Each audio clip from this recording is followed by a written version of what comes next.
존경하는 220만 도민 여러분, 백제의 천년고도 역사와 문화의 도시 공주시 출신 최훈 의원입니다.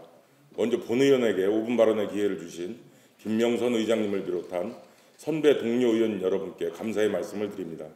아울러 코로나19 방역을 위해 헌신하시는 양승조 지사님과 김지철 교육감님을 비롯한 공직자 여러분 및 의료진께도 감사의 인사를 전합니다. 오늘 본 의원이 아직도 남아있는 친일 잔재 청산과 관련하여 말씀을 드리고자 이 자리에 섰습니다. 대한민국 헌법 전문에는 3.1 운동으로 건립된 임시정부의 법통을 계승한다고 선언하고 있습니다. 하지만 여전히 우리 사회 곳곳에 일제 잔재가 남아있고 친일 잔재 청산은 오랜 동안 우리들의 숙제였습니다. 특히 국민의 영웅인 충무공 이순신 장군, 윤봉길 의사, 의병장 조원 등의 표준 영정까지 친일 행적이 역력한 화가들에 의해 그려져 우리 지역에 봉안되어 있다는 사실에 놀라움을 금하지 않을 수 없습니다. 도내 일부 지역에서는 여전히 일제 강점기 시절에 재임했던 읍장, 면장의 사진이 관공서의 액자에 걸려 있습니다. 화면을 주목해 주십시오.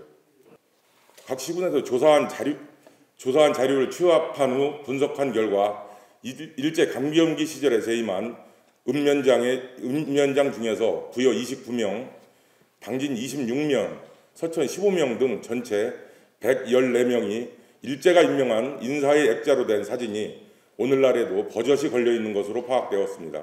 또한 광복 이전으로 추정되는 재임기간이 미상인 경우도 63명에 달하는 것으로 나타났으며 일부는 광복 이후에도 계속되어 임명되었던 것으로 조사되었습니다. 다행히 많은 지자체에서 광복 이전 사진은 철거하기도 했지만 아직도 일부 시군에서는 특정 인사가 친일 인물로 공식 확정되지 않았다는 이유 등으로 사진이 남아 있습니다. 일제 강점기 시절 면장의 주요 역할은 주민들을 감시 통제하고 일본 제국주의 식민정책을 전파하기 위한 수단으로 활용되었고 강제 공출, 전쟁에 동원하기 위한 지원병 및 위안부 모집, 우리 민족을 수탈하는 것이었습니다.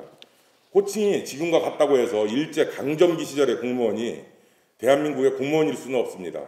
대한민국의 정통성은 임시정부에서 나오며 불법으로 지배한 일제 조선 총독부에는 있을 수 없습니다.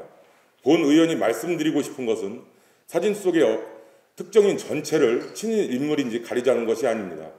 이 땅에 정통성이 없는 불법을 저지른 일제가 임명한 사진들의 사진이 여전히 관공서에 걸려있는 것은 다른 의미로 일제 강점기 시절 인물을 존중하고 인정하는 것에 대한 논란을 불러일으킬 수 있으며 수건 과제인 친일 청산을 위한 의지가 우리 지역에서 부족한 것은 아닌지 되묻지 않을 수 없습니다.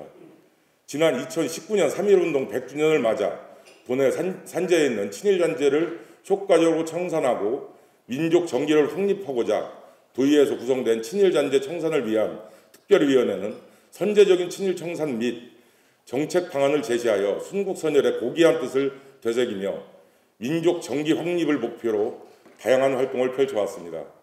충남의 독립운동 및 친일 인물을 연구하고 관련 독립운동 유적지를 보호하며 미래 세대를 위한 올바른 역사 교육과 독립유공자에 대한 최고의 예우는 지속적으로 우리가 해야 하는 역사적 과제와 소명이라고 생각합니다.